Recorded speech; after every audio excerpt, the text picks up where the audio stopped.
हाय, मैं बेलस कॉलोनी हूँ। जीवन में हम सब अनिश्चितता देखते हैं, फिर चाहे वो आर्थिक समस्या हो, रिश्ते में दरार हो, स्वास्थ्य समस्या हो या फिर आपके उद्देश्य को जानने की बात हो। एक बात तो पक्की है, परमेश्वर आपको देख रहे हैं, वो आपको चाहते हैं, पर चाहे आप किसी भी सामना क्यों न कर रहे हो, उसके पास उसका जवाब है।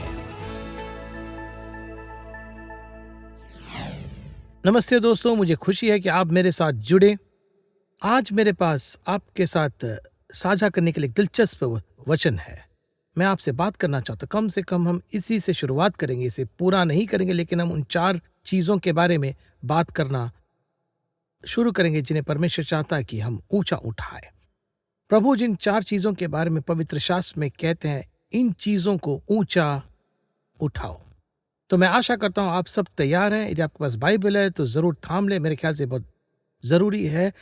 इलेक्ट्रॉनिक बाइबल होना भी अच्छी बात है। मेरे पास तो एक छोटी सी चीज़ है, मैं उस पर क्लिक करके नोटिस ले सकता हूँ और मेरे इलेक्ट्रॉनिक उपकरणों में मेरे द्वारा पढ़ी गई पवित्र शास्त्र की ढेरों टिप्पणियाँ हैं। यदि आप मेरे किसी भी चमड़े वाले कवर की बाइबल को देखें तो उसमें हर जगह हरे और नीले और लाल और काले रंग की लिखावटें होंगी। मुझे लगता है कि जब प्रभु आपसे बात करते हैं, जब कोई बात अचानक आपके सामने आती है तो उसे लिखना ज़रूरी है। इससे विचारों को ठोस रूप देने में मदद मिलेगी और ऐसा करना हमारे कार्य को प्रोत्साहन देने में भी मदद करेगा। यह आश्चर्यजनक है कि हम कितनी जल्दी उस सत्य से दूर हो जाते हैं जो हमें प्रकट किया गया था, जिसे प्रभु हमें फुसफुरा रहा था, जिसे पवित्र आत्मा किसी चीज़ पर रोशनी डाल रहा था। यदि हम उस सत्य को ध्यान से नहीं लिखते, उस पर दोबारा विचार नहीं करते, उस पर विचार ही नहीं करते और उसमें थोड़ा अधिक गहराई से नहीं जाते, तो शायद हम उन बातों से चूक जाते हैं।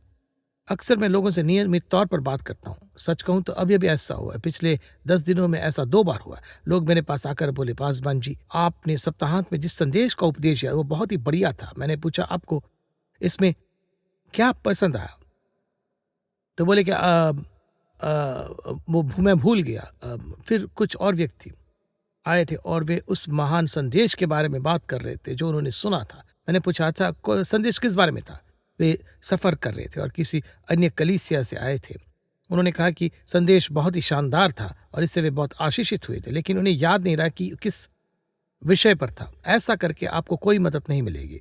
तो मैं बस प्रोत्साहित करना चाहता हूँ, अगर नोट पैड है तो आपके पास उसे ले लें, लिख लें। आपके पास डिवाइस है तो कुछ नोट्स बना लें, रिकॉर्ड करके दोबारा देखें, क्योंकि ये बातें न सिर्फ व्यवहारिक है बल्कि महत्वपूर्ण भी है। कुछ चीज़ें ऐसे भी हैं जिन्हें परमेश्वर हमसे यानी मुझसे और आपसे चाहते हैं कि हम ऊंचा उठाएं। पहली चीज़, वो चाहते हैं कि हम अपनी आवाज़ को ऊंचा उठाएं। जी हाँ, वो चाहते हैं कि वह हम अपने स्वरों को बुलंद करें। 3 ऐसे क्षेत्र हैं जिसमें प्रभु चाहते हैं कि हम अपनी आवाज़ उठाएं। पहली चीज़, वो चाहते हैं कि हम आराधना में और खासकर गीतों को गाकर अपनी आवाज़ को ऊंचा उठाएं। तो इन वचनों को सुनिए। ये 2 इतिहास 5:13-14 है। जी हाँ, यह पुराने नियम के अंतर्गत है, लेकिन नए नियम के अंतर्गत हमारे पास प्रभु को धन्यवाद देने के लिए और भी बहुत कुछ है। हमारे पास प्रभु की आराधना करने के लिए और भी बहुत कुछ है। बाइबल कहती है कि नए नियम की महिमा पुराने नियम की महिमा से बढ़कर है। नए नियम की आशीषें पुराने नियम की आशीषों से बढ़कर है। इब्रानियों की पुस्तक यह कहती है कि हमारे नियम शास्त्र और भी उत्तम है, जो उत्तम प्रतिज्ञाओं पर आधारित है। तो यह पुराने नियम के अंतर्गत भी है। तो मैं आपके सामने NKJV की वचन 13 से शुरू करूंगा। इसमें लिखा है, और जब तुरहिया बजाने वाले और गाने वाले एक स्वर से यहोवा की स्तुति और धन्यवाद करने लगे, तो ध्यान दीजिए, उन्होंने सुनाई देने के लिए मुंह से ऊंचे शब्द निकाले। यह सिर्फ लोगों के दिलों में चल रही कोई शांत प्रशंसा नहीं है। यहोवा की स्तुति और धन्यवाद में एक स्वर से सुनाई देने के लिए, और जब वे अपनी आवाज उठाते थे, उन्होंने स्तुति और धन्यवाद में ऐसे ऊंचे शब्द से करने लगे जिससे उनकी बात सुनी जा सके। और जब उन्होंने तुरहिया, जहाज और बाज बजाते हुए यहोवा की स्तुति यह कहकर ऊंचे शब्द से की, क्योंकि वह भला है और उसकी करुणा सदा की है, तब यहोवा के भवन में बादल छा गया और बादल के कारण याजक सेवा टहल नहीं करने को खड़े न रह सके, क्योंकि यहोवा का तेज परमेश्वर के भवन में भर गया था। अब एक बार फिर नए नियम की महिमा पुराने नियम की महिमा से बढ़कर है। दोस्तों, हमारे पास बेहतर प्रतिज्ञाओं पर आधारित एक बेहतर नियम है। ये रहे वे ये सब एक है। वे यहोवा की स्तुति और धन्यवाद में एक है। वे डिनर के बारे में नहीं सोच रहे, वे देय किराए के बारे में नहीं सोच रहे, इस जोड़ी चप्पल के बारे में नहीं सोच रहे जिसे वे पाना चाहते। उनका ध्यान विचलित नहीं है, बल्कि एक है। वे इसमें एक साथ जुड़ गए। उन्होंने अपनी आवाज़ बुलंद की है और जहाँ वे थे वहाँ परमेश्वर की उपस्थिति इस हद तक मंदिर में आ गई कि याजक सेवा जारी नहीं रख सका। उन्हें बस प्रभु के सामने नतमस्तक होना था। शायद आप कहेंगे, वाह, मेरे दिल में प्रशंसा का एक शब्द है। अच्छा, ये अच्छी बात है कि आप ऐसा करते हैं, लेकिन यदि आपके होठों तक नहीं पहुंचती तो मेरा सवाल यह है कि क्या ये सचमुच है भी या नहीं। यीशु ने कहा, जो मन में भरा है वह होठों पर आता है। यदि हमारा हृदय सचमुच परमेश्वर के प्रति कृतज्ञता से भरा है, यदि हमारे मन में प्रभु के लिए प्रशंसा है, तो वह हमारी जुबान पर और हमारे होठों से होकर बाहर निकल आएगी। तो सबसे पहले हमें अपनी आवाज से प्रभु की स्तुति ऊंची करनी चाहिए। अब जब हम उसकी स्तुति और आराधना करते हैं तो हो सकता है आपकी आवाज ऊंची करने पर बादल न चाहे, लेकिन प्रभु की उपस्थिति की एक वास्तविकता है जिसे हम हृदय में महसूस करते हैं। इसलिए इसे इसे सुनिए। ये भजन संहिता 40:3 है। ये कहता है, उसने मेरे मुंह में एक नया नया गीत डाला है जो हमारे परमेश्वर की स्तुति का है। बहुत से लोग ये देख भय खाएंगे और उसकी महिमा करेंगे और यहोवा पर भरोसा रखेंगे। क्या ये दिलचस्प नहीं है? उसने मेरे मुंह में एक नया गीत डाला जो हमारे प्रभु की स्तुति का है। बहुत से लोग इसे देख भय खाएंगे और उसकी महिमा करेंगे और यहोवा प्रभु पर भरोसा रखेंगे। इसका मतलब सिर्फ यह नहीं कि वे आपके होठों को हिलते हुए देखेंगे। ऐसा लगता है जैसे कहा गया, बहुत से लोग इसे सुनेंगे, डरेंगे, विश्वास से भर जाएंगे और कांपते हुए परमेश्वर का सम्मान करेंगे। लेकिन इसमें लिखा है कि जब प्रभु मेरे मुंह में ये नया गीत डालेगा, जब उसकी स्तुति में मैं अपनी आवाज ऊंची करूंगा, हमारे प्रभु की स्तुति गाऊंगा, तो बहुत से लोग इसे देखेंगे। देखने के लिए इब्रानी शब्द का शाब्दिक अर्थ है परमेश्वर को समझना और पहचानना। मेरा एक दोस्त था, मेरा बहुत प्रिय था। जब मेरा उद्धार हुआ तो मैं इस छोटे में पेंटेकोस्टल कलीसिया में जाने लगा। एक दिन मैंने उसे अपने साथ कलीसिया आने के लिए मना किया। अब मेरे साथ जो हुआ, इस पूरे मामले को लेकर वो बहुत संदेह में। सच कहूं तो वो ज्यादा खुश नहीं था, लेकिन फिर भी मेरे साथ कलीसिया आने के लिए राजी हो गया। मुझे लगता है कि उसे बहुत निराशा हुई। मैं उसे कलीसिया का सामने वाली दूसरी लाइन में ले गया और बिठा दिया। उनके यहाँ बेंचें थी, तो हम दूसरे बेंच के बीच में गए। दूसरे लोग भी वहां थे और हम छोटी सी पेंटेकोस्टल कलीसिया में प्रार्थना कर रहे थे, जैसे लोग ऊंचे स्वर में गीत गा रहे थे। तो मैं इसे सिर्फ इस तरह वर्णन कर सकता हूं कि उस भवन में परमेश्वर की उपस्थिति का एक ठोस एहसास छा गया होगा। मेरे आंसू निकल आए। आपको अचानक ही इस ईश्वरीय वातावरण का एहसास होता है आराधना करते हुए, और आंखों से आंसू बहते हुए मुझे अपने दोस्त का ख्याल आया।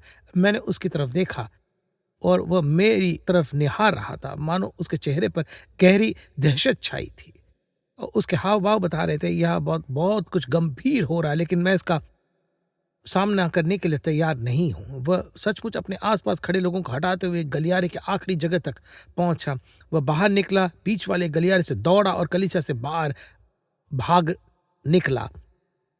हमारे होठों पर जो प्रभु की स्तुति थी उसे उसने देखा था। उसने प्रभु की उपस्थिति को समझा था। उसने एक वास्तविकता को महसूस किया था जो वहां मौजूद थी। फिर भी वो उससे सामना करने के लिए तैयार नहीं था। वो मुझे याद है कि कॉटनवुड कलीसिया में रविवार की सुबह थी। हमने प्रार्थना सभा का एक खास प्रभावशाली समय बिताया। संदेश सुनाया गया। मैं उस रविवार को उपदेश दे रहा था। फिर मेरे ख्याल से हमने सिर्फ आराधना और प्रभु का धन्यवाद करके प्रार्थना सभा समाप्त की। मैं उठ गया और लोग लौट भी गए, वे बाहर चले गए और बाद में लोगों का अभिवादन कर रहा था। मैं आगे खड़ा हूँ, एक व्यक्ति के साथ प्रार्थना कर रहा हूँ, उससे बात कर रहा हूँ और एक अन्य व्यक्ति को हेलो कह रहा हूँ। एक युवा लड़की जो शायद 20 साल की होगी, अपनी साथ एक युवा को लेकर आते हैं। एक बड़ा लड़का था, वह भी शायद 20 के आसपास होगा। वह रो रहा। मेरी जानकारी के अनुसार किसी भी कलीसिया में आने का यह उसका पहला मौका था और कॉटनवुड कलीसिया में तो बिल्कुल पहला था। वो रोता ही जा रहा था। वो मेरी तरफ देखते हुए कहता है, यह मेरे साथ क्या हो रहा है? मुझे ये कैसा महसूस हो रहा है। वो घुटनों के बल गिर पड़ा और बस सिसकने लगा। वो कहता है कि मुझे समझ में नहीं आ रहा है कि मैं क्या महसूस कर रहा हूँ और ये क्या हो रहा है। मैंने अपना हाथ उसके ऊपर रखा और उसे अपनी बात समझा साझा की।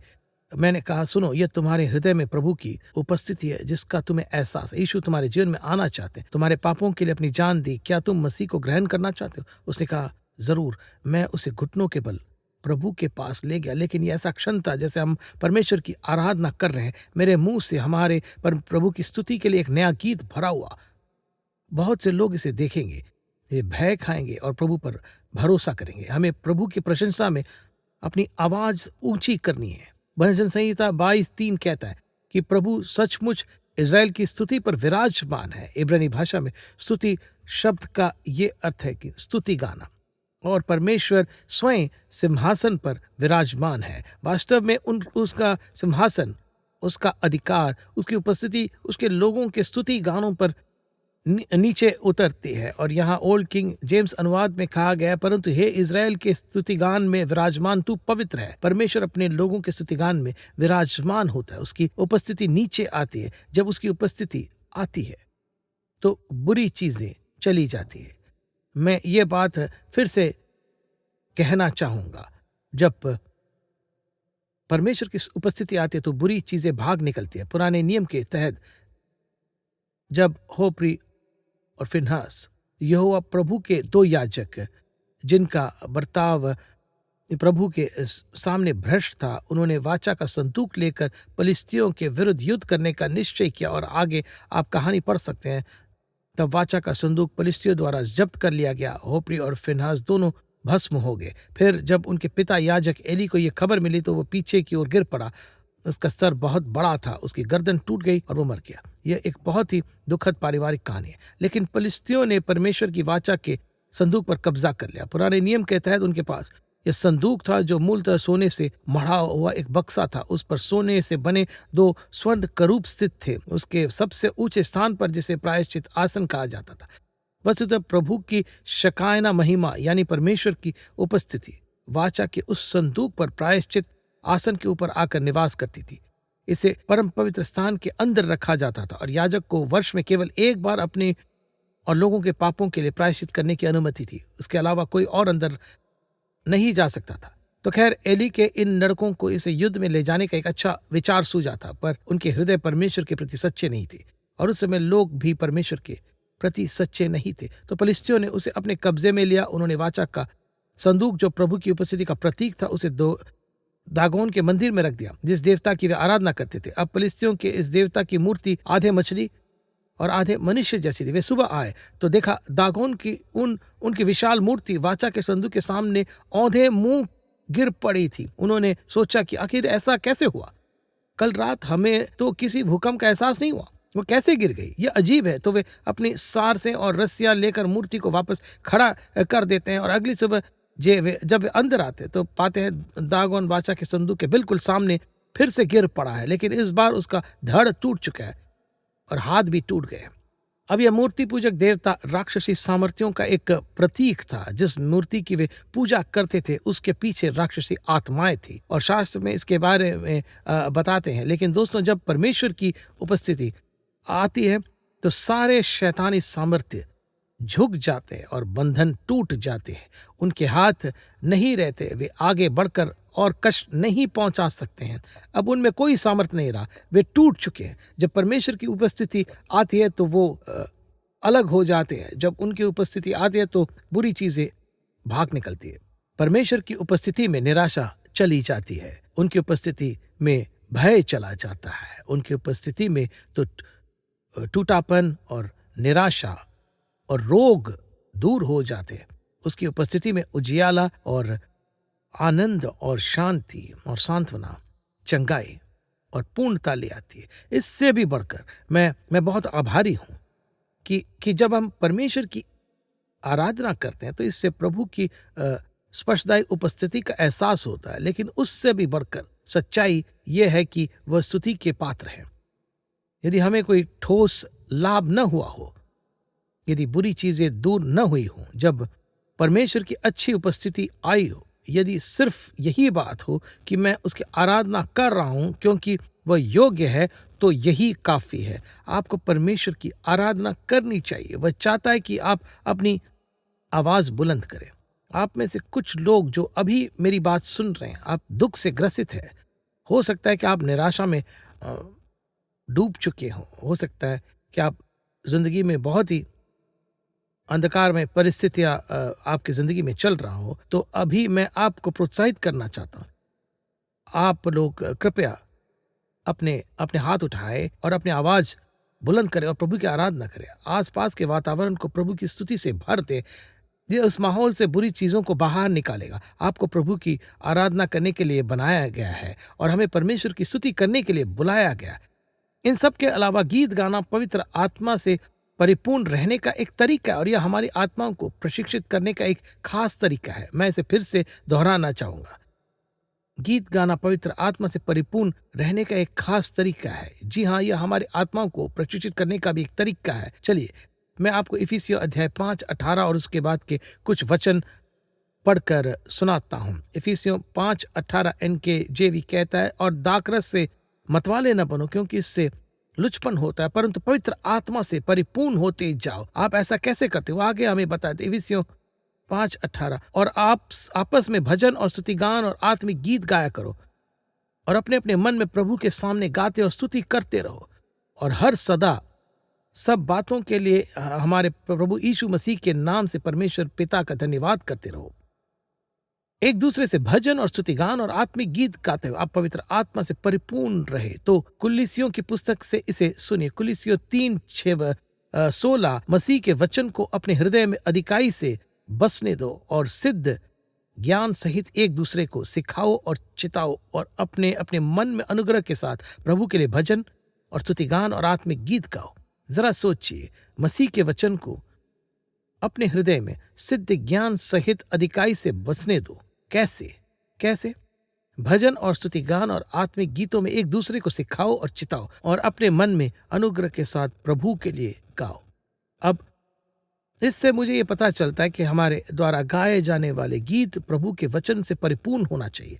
हम पूरा पवित्र शास्त्र गा सकते हैं। अरे, आप भजन संहिता की पुस्तक ले सकते हैं और उसे वैसे ही गा सकते हैं जैसे वो परमेश्वर के लिए, लेकिन कम से कम हमारी आराधना प्रभु के वचन पर आधारित तो होनी चाहिए। मेरा आशय आलोचना करना नहीं है, लेकिन मुझे लगता है कि इस पर विचार करना जरूरी है। आजकल हमारी कलीसिया में जो आराधना गाई जाती है वह पवित्र शास्त्र से कोसों दूर लगती है। यह ज्यादा वचन पर आधारित नहीं है। मतलब आप यह नहीं बता सकते कि आप प्रभु के लिए गा रहे हैं या अपनी प्रेमिका के लिए।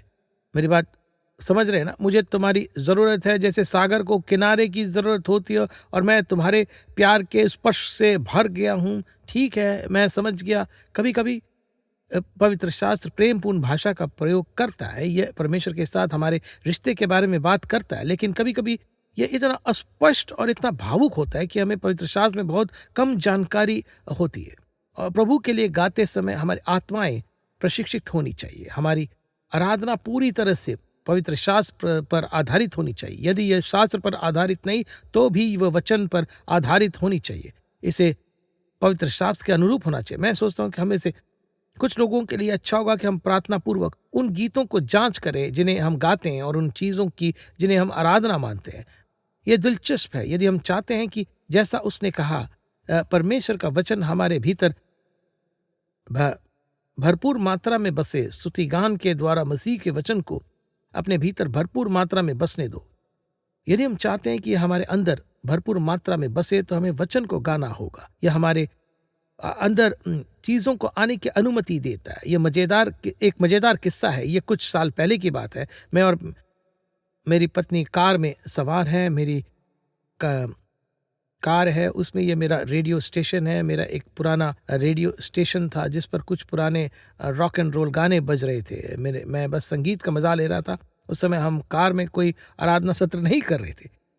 एक पुराना गाना जो मैंने 40 सालों से नहीं सुना था। जी हाँ, 40 सालों से मैंने किसी पुराने रॉक एंड रोलर का गाना नहीं सुना था। यह एक अच्छा मसीह होने के नाते मैं नीचे झुका और उसे तेज कर दिया। जेनेट ने मेरी तरफ देखा और मैंने गाने के हर शब्द गाए, और मैंने इसे 40 सालों से कभी नहीं सुना था, लेकिन वे शब्द अभी भी मेरे अंदर थे। जब जब मूसा मौत की कगार पर खड़ा था तो परमेश्वर ने उसे इज़राइल राष्ट्र को सिखाने के लिए गीत दिया। यह न केवल परमेश्वर द्वारा उनके लिए किए गए सभी कार्यों के ऐतिहासिक याद दिलाने के लिए था, बल्कि एक चेतावनी और गवाह के तौर पर ही था कि अगर उन्होंने परमेश्वर को त्यागा तो उनके साथ क्या होगा। जरा सोचिए, मूसा मरने वाला, मगर अब प्रभु ने उसे एक गीत दिया। मैं चाहता कि तुम ये गीत इज़राइल राष्ट्र को सिखाओ, ये गीत मेरे लोगों को सिखाओ, ताकि उन्हें याद दिला सको कि मैंने उनके लिए क्या क्या किया है और आगे क्या क्या करता रहूंगा, या उन्हें चेतावनी दे सको, उनके विरुद्ध गवाही दे सको कि यदि वे मुझे छोड़ देंगे तो उनका हश्न क्या होगा। यह उनके इतिहास की सबसे मुख्य घटनाओं में से एक है। वे आखिरकार जंगल में 40 साल भटकने और सिनाई पर्वत की परिक्रमा करने के बाद यरदन नदी पार करके वादा की गए देश में जा रहे। प्रभु कहता है तुम्हें एक गीत की जरूरत है। जरा सोचिए दोस्तों, परमेश्वर चाहते हैं कि हम गाते हुए अपनी आवाज बुलंद करें। जी हाँ, यही चाहते हैं। दूसरा शेर जहां प्रभु चाहते हैं कि हम अपनी आवाज बुलंद करें, वह प्रार्थना। वो चाहते हैं कि हम प्रार्थना में अपनी आवाज बुलंद करें। मैं आपको प्रेरितों के काम अध्याय 4 पढ़कर सुनाना चाहूंगा। मैं वचन 17 से शुरू करूंगा। प्रेरितों के काम 4:17। पतरस और यूहन्ना यहूदी महासभा के सामने खड़े, जिसमें कुल 70 सदस्य थे। महायाजक, उनका पिता और उनका परिवार वहां उपस्थित है। ये एक बहुत ही डरावनी भीड़ है। ये इज़राइल के सबसे धनी लोग हैं। स्वाभाविक रूप से वे इज़राइल के सबसे प्रभावशाली लोग हैं। और पतरस और यूहन्ना को हिरासत में लिया गया है, और अब उन्हें यहूदी परिषद के सामने खड़ा होकर यह बात बतानी होगी कि मंदिर के सुंदर द्वार पर खड़ा वह लंगड़ा आदमी, जो कभी चल नहीं पाया था, पर अब वह चमत्कारिक रूप से सब लोगों के सामने कैसे और क्यों ठीक हो गया। यहूदी महासभा बिल्कुल खुश नहीं है। पतरस और यूहन्ना का, उनको जो यह एहसास होता है यह कि ये कोई मामूली लोग नहीं है जिनका कोई प्रभाव नहीं है, बल्कि ये वही लोग हैं जिन्होंने सचमुच एक रोमन गवर्नर को यीशु को सूली पर चढ़ाने के लिए उकसाया था। इसलिए उन्हें एहसास होता है कि अब वे किसी मुश्किल घड़ी में हैं। इसलिए यहाँ लिखा है कि वे जानना चाहते हैं, कि वे सब चाहते हैं कि वे बताएं कि किस नाम से या किस सामर्थ्य से यह व्यक्ति ठीक हुआ है। पतरस बड़े हियाव के साथ कहता है कि यीशु मसीह के नाम से और परमेश्वर की सामर्थ्य से, जिसने उसे मरे हुओं में से जला, यह मनुष्य तुम्हारे सामने भला चंगा खड़ा है। वचन 17 में लिखा है, और यह यहूदी महासभा है। प्रेरितों के काम 4:17-21। परंतु इसलिए यह बहुत लोगों में और अधिक फैल न जाए, हम उन्हें धमकाएं कि वे इस नाम से फिर किसी मनुष्य से बातें न करें। तब उन्होंने पतरस और यूहन्ना को बुलाया और चेतावनी देकर यह कहा कि यीशु के नाम से कुछ भी न बोलना और न सीखना। परंतु पतरस और यूहन्ना ने उनको उत्तर दिया, तुम ही न्याय करो कि क्या परमेश्वर की दृष्टि में यह भला है कि हम परमेश्वर की बात से बढ़कर तुम्हारी बात माने, क्योंकि ये तो हमसे नहीं हो सकता कि जो हमने देखा और सुना वह न कहे। तब उन्होंने उनको और धमका कर छोड़ दिया। उन्होंने उन दोनों को धमकाया, उन्हें आदेश दिया, और अब उन्होंने उन्हें और भी धमकाया। फिर से ये कोई बेकार की धमकियां नहीं थी। ये यही लोग हैं जिन्होंने यीशु को मरवा डाला था। तब उन्होंने उनको और धमका कर छोड़ दिया, क्योंकि लोगों के कारण वे उन्हें दंड देने का कोई उपाय न समझ सके। इसलिए कि जो घटना हुई थी उसके कारण सब लोग परमेश्वर की बड़ाई करते थे, क्योंकि वो मनुष्य जिस पर वो चंगा करने का चिन्ह दिखाया गया तो 40 वर्ष से अधिक आयु का था। पतरस और यूहन्ना छूटकर अपने साथियों के पास आए और जो कुछ प्रधान याजकों और प्राचीनों ने उनसे कहा था उनको सुना दिया। यह सुनकर उन्होंने एक चित्त होकर ऊंचे शब्द से परमेश्वर से कहा, हे प्रभु, तू वही है जिसने स्वर्ग और पृथ्वी और समुद्र और जो कुछ उनमें बनाया है। और फिर वे अपनी प्रार्थना में पवित्र शास्त्र के वचन उद्धृत करने लगे। लेकिन यहाँ वे अपने ही सहसाथियों में लौटते, और जब उन्हें किसी के द्वारा धमकाया जाता तो वे सबसे पहले वे परमेश्वर से प्रार्थना करते। ये बहुत ही मुख्य कि हम ऐसा करें, और वे प्रार्थना करते रहे। उन्होंने वचन 29-31 में कहा, अब हे प्रभु, उनकी धमकियों को देख और अपने दासों को ये वरदान दे कि वे तेरा वचन बड़े हियाव से सुनाए और चंगा करने के लिए अपना हाथ बढ़ा, और चिन्ह और अद्भुत काम तेरे पवित्र शास्त्र यीशु के नाम से किए जाए। जब वे प्रार्थना कर चुके तो वह स्थान जहां वे इकट्ठा थे हिल गया, और वे सब पवित्र आत्मा से परिपूर्ण होकर परमेश्वर का वचन साहस से सुनाते रहे। अब उन्होंने जो किया कि उन्होंने ऐसे प्रार्थना नहीं की, हे परमेश्वर, कृपया हमें इस सताव से बचा। हे प्रभु, उन्हें और जो हमारे साथ करने की कोशिश करे उसे रोक नहीं। उन्हें उन्होंने सताव के अंत के लिए प्रार्थना नहीं की, बल्कि उन्होंने ऐसी प्रार्थना की, हे परमेश्वर, हमें इन सतावों में और अधिक परख, ताकि हम तुझे पहले स्थान पर रख सके। वे हमें इसलिए सता रहे क्योंकि वह लंगड़ा आदमी चंगा हो गया था। हे परमेश्वर, हमारे द्वारा और भी ऐसे अद्भुत कार्य कर, वे हमें इसलिए सता रहे हैं क्योंकि हम यीशु के नाम का प्रचार कर रहे हैं। हे परमेश्वर, हमें साहस दे ताकि मसीह का नाम और भी निडरता से बोल सके और लोगों को चंगा कर सके। चंगा करने के लिए अपने हाथ बढ़ा। जैसे ही आप आगे के वचन और अध्याय पढ़ते हैं, परमेश्वर ने ठीक वैसा ही कार्य किया। प्रेरितों ने तुरंत जाकर ढिठाई के साथ वचन सुनाया। हजारों लोगों का मसीह में परिवर्तन और भी ज्यादा लोग चंगाइयों में कार्य हुए। दरअसल इस प्रार्थना के फलस्वरूप मानो चंगाई की बाढ़ सी आ गई। अब जब उन्हें धमकाया गया तो उन्होंने अपनी आवाज बुलंद की और प्रार्थना की। जब आपको किसी से धमकी महसूस हो तो आपको प्रार्थना करना होगा, शिकायत नहीं बल्कि प्रार्थना करने की सख्त जरूरत। अगर आपको कोई खतरा है तो अपने ऊंचे स्वर से प्रार्थना करें। अगर आपको किसी भी चीज से खतरा है, और अगर आपको बीमारी से खतरा है, आपको दिवालिया होने का खतरा है, और अगर आपको काम पर किसी ऐसे व्यक्ति से खतरा है जो आपके साथ गलत व्यवहार कर रहा है, तो अपने ऊंचे स्वर से परमेश्वर से प्रार्थना करें।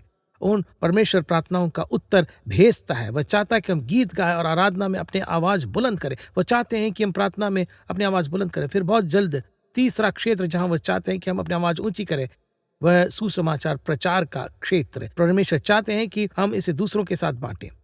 रोमियो 10:13-15 कहता है, क्योंकि जो कोई प्रभु का नाम लेगा वो उद्धार पाएगा।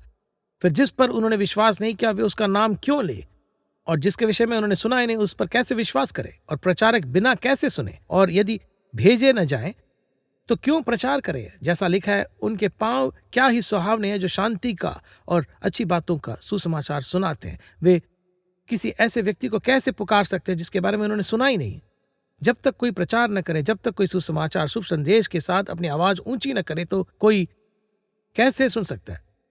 जब दुष्टात्मा से ग्रस्त व्यक्ति ने छुटकारा पाया तो गदारा का वह पागल यीशु के साथ जाना चाहता था, पर यीशु ने कहा, नहीं, अपने घर लौटो और अपने परिवार और दोस्तों को बताओ कि प्रभु ने तुम पर कैसे दया की और कैसे उसने तुम्हारे लिए महान कार्य किए।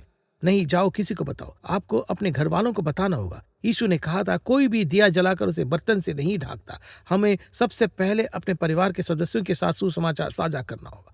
घर जाकर अपने परिवार और दोस्तों के पास जाकर उन्हें बताएं, आवाज बुलंद करें और किसी को बताएं कि यीशु ने तुम्हारे लिए क्या किया और यीशु तुम्हारे लिए क्या मायने रखता है। अगर उसने तुम्हें शांति दी तो जाकर किसी को बताओ। अगर उसने तुम्हें पाप से के चंगुल से छुड़ाया है तो जाकर किसी को बताओ। प्रभु भला है, लेकिन वे उस पर कैसे विश्वास करें जिसकी उन्होंने नहीं सुनी। जब तक कोई उन्हें शुभ संदेश सुनाने के लिए अपनी आवाज ऊंची न उठाए तो वह कैसे सुने। समय समाप्त हो रहा है। यीशु मसीह आपसे प्रेम करता है। वह परमेश्वर का पुत्र है। वह आपके पापों की सजा चुकाने के लिए आपके स्थान के बदले में मर गया, ताकि परमेश्वर का क्रोध आप पर न आए, बल्कि वह आपके स्थान के बदले उस पर आया। परमेश्वर के अनंतकालीन न्याय का दावा पूरा हुआ। यीशु को मरे हुए में से जी उठाया गया। अगर आप उसे पुकारेंगे, अपना जीवन उसे समर्पित करेंगे और उसे अपने जीवन का प्रभु बनाएंगे, तो प्रभु आपको अनंत नरक से छुड़ाएगा और आपको अपने परिवार का हिस्सा जरूर बनाएगा और स्वर्ग आपका भविष्य का घर होगा।